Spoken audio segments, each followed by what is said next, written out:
Karibuni tujifunze tiba lishe rahisi kwa afya zetu. Leo tuanze na topiki inasema tumbo lenye amani. Tumia asali pamoja na vitunguu saumu kwa vidonda vya tumbo. Wewe unayesumbuliwa na vidonda vya tumbo, chukua punje 3 za kitunguu saumu, menya, ziponde au saga. Kisha chukua asali kijiko kimoja, changanya. Tumia mchanganyiko huu kila siku asubuhi kabla ya kula kitu chochote. Tumia kwa muda wa siku 14 na ujitahidi mchanganyiko huu uwe fresh, na maanisha utengeneze kila siku. Tahadhari: wanaotumia mchanganyiko huu wasiwe ni wagonjwa wa kisukari au wana matatizo ya ini, figo au wanaotumia dawa zinazozuia damu kuganda.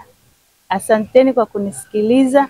Karibuni, muendelee kunifuatilia ili kupata mambo mengine mengi. Pia usisahau kujoin kwenye live yangu kwa kuwa nitakuwa nafanya kwa vitendo.